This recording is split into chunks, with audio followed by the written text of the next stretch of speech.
Thank you.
sitting here. Mozart doesn't really need introduction. Just a little bit of background on the piece. He never wrote any violin duos. There is two very famous duos for violin and viola, which I play with my husband all the time. But this piece is new to us as a duo, and it's actually arranged from his violin sonata, violin and piano sonata. So it is an arrangement, but we think it works really well. And what we like in the entire program today, that our parts are equal. Yeah. We switch playing first and second violins, just because it's fun. It's fair. It's fun and fair. And so you can see us from different sides as well. Right. It's also for you. Right.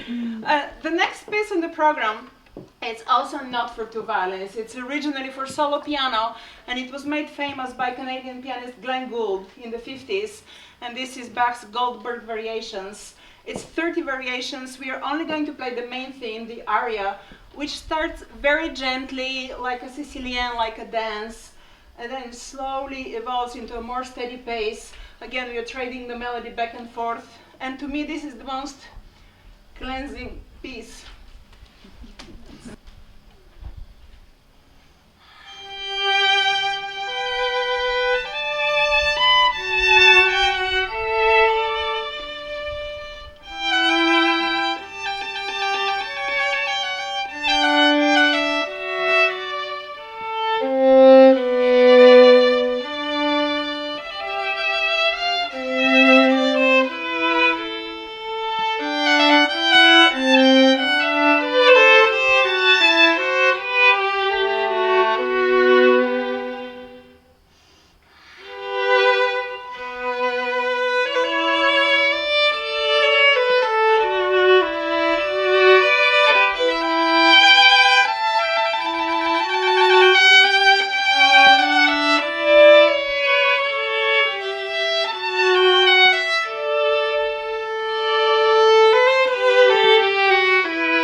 our next piece is The Fantasy for Two Violins by Stephen Dankner.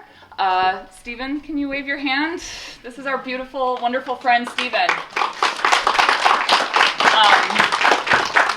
So on January 1st of 2016, Joana sent Stephen an email. We've played some of his music before, and we were getting ready to play a duo concert at Williams College. And we decided that we need something that was, new and written for us, and that would be really special. And we both had played a lot of Stephen's music and really loved it. So Joana emailed Stephen on January 1st, and he said, absolutely, I would love to. And on January 4th, he sent the music.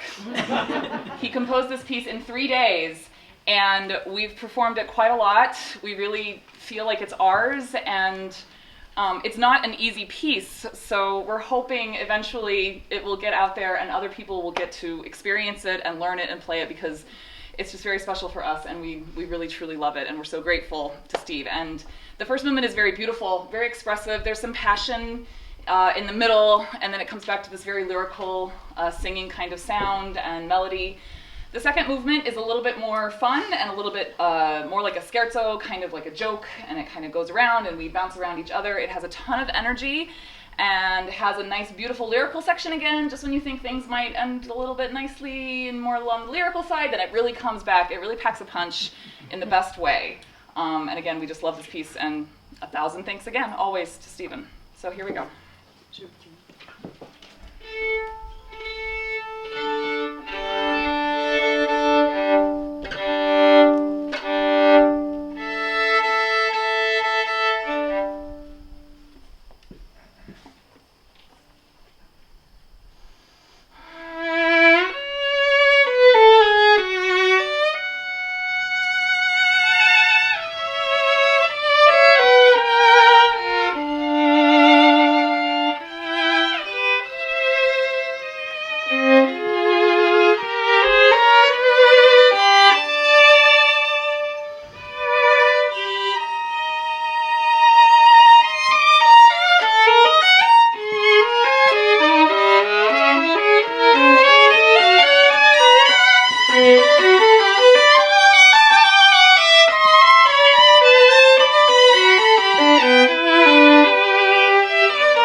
As you can tell, Stephen, it's not a really romantic soul.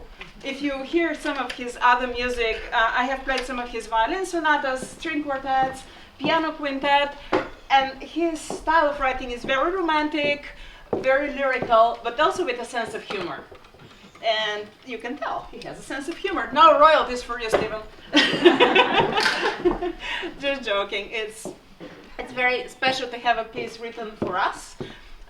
It's also fun to go back and play something by another master, Joseph Haydn, from the classical period, a piece which was not for two violins. I believe it was a string quartet. We don't know who arranged it. It's charming and it's whimsical and it's funny. And Haydn was really a prankster. He loved to get in trouble. When he was a young man, he almost got kicked out of school just for being naughty and pulling off pranks on people. And nobody thought he would ever become a serious anything. And of course, he became a very successful composer, but his music is infused with humor. And the humor is very often in the timing and in the exchange between the musicians. And as you can tell, Heather and I have a lot of fun together. We throw each other curveballs, which didn't work out in Mozart because I threw myself off. But, that's part of performing live. We like taking risks, and the other one never knows what's going to happen. Obviously, we rehearse. We kind of have a plan, but I want to say we're so well attuned to each other that we are daring. Yes. So, I dare you. Let's do this. Let's see what happens. I need to check.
little bit of something a little different, as you can probably tell. The next piece is La Cucaracha.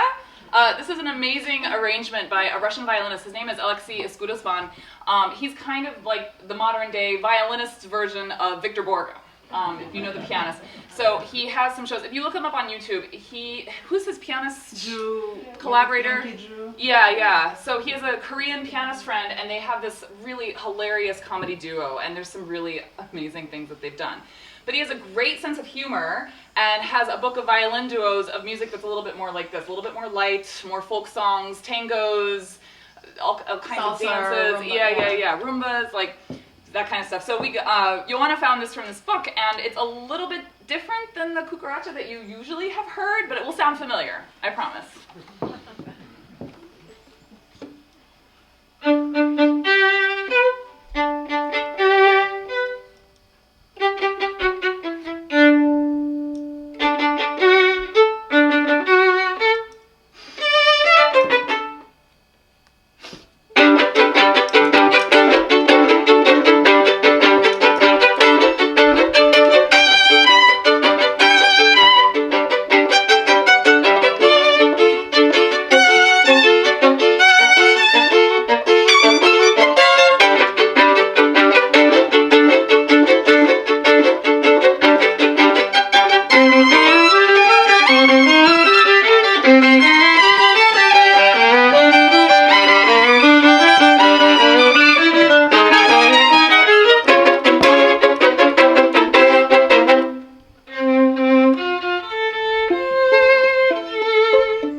Music has to have sense of humor. We cannot be serious all the time. It's not good for anybody. No. And when we go to school and we study at a fancy conservatory and we do our scales and etudes, nobody teaches us how to laugh and have a good time. Right. So Gideon Kramer, the Russian violinist, said every music student should go busking on the streets and just kind of do that kind of stuff. Because why not? It's fun. I mean, everybody does it. Yo-Yo Ma tries to do all kind of. It's Perlman. Just because it's important to be flexible and have a good time. Variety. Yeah. Speaking of variety. So we're going to go a little bit further south, back down to South America. This is a libertango by Astor Piazzolla. Piazzolla was an interesting composer. He was born from Italian parents, but obviously raised in Argentina, and the tango was really a part of his blood. He played the bandoneon, which is very similar to an accordion, but it's very prominent in tango music in Argentina, thanks to German immigrants who brought the bandoneon to Argentina in the late 19th century. So it's any tango band that you see will have a bandoneon in it, and Astor Piazzolla was a virtuoso bandoneon player. He wanted to be a very serious composer, though. He wanted to compose music that was going to be heard in serious concert halls. So he went and studied in Paris with Nadia Boulanger, who also taught Leonard Bernstein and Aaron Copland and a little bit Stravinsky. And she told him, you know what? Your soul and your compositional voice is better served continuing the tango music. I think you need to stick to the thing that really makes your heart, happy, and you're so good at it. We need this kind of music anyway. This is your calling.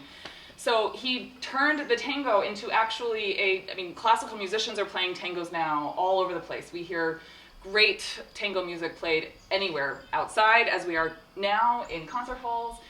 He really changed how it's approached and how it's played, and although I think people were upset at first with him, now everybody's very grateful. So that's the way it goes, right? This is the Liber tango. This is one of his most famous ones, and Liber meaning freedom, or new kind of journey tango.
And now to something completely different.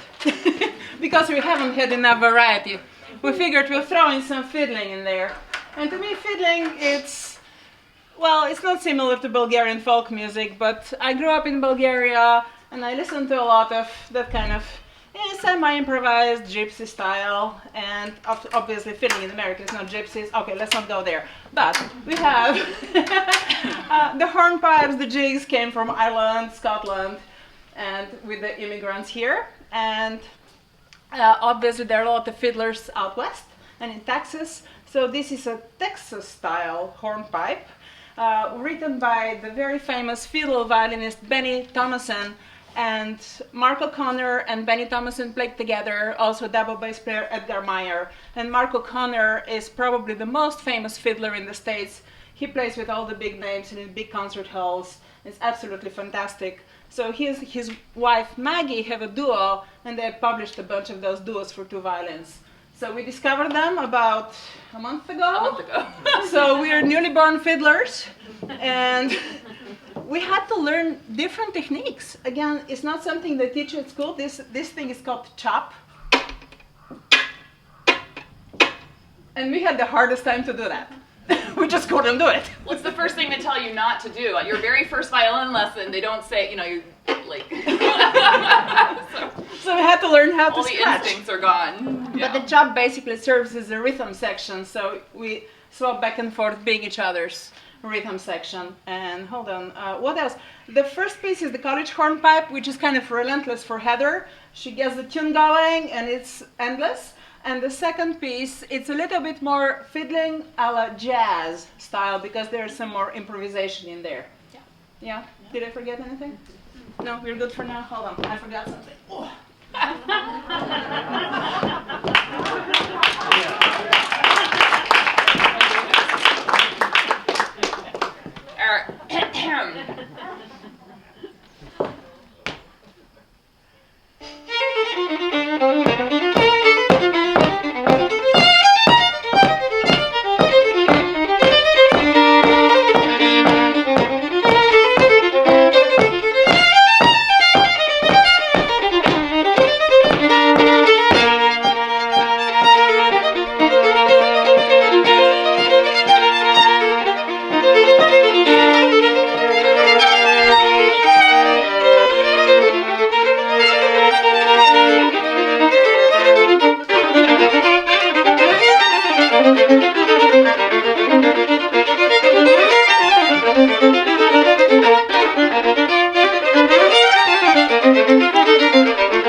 Sorry, your hat is too big for me.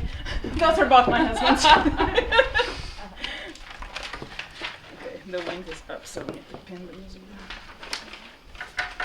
And for our next concert, we're investing in iPads. Right. Because this paperclip method outside is just not so, yeah, contemporary.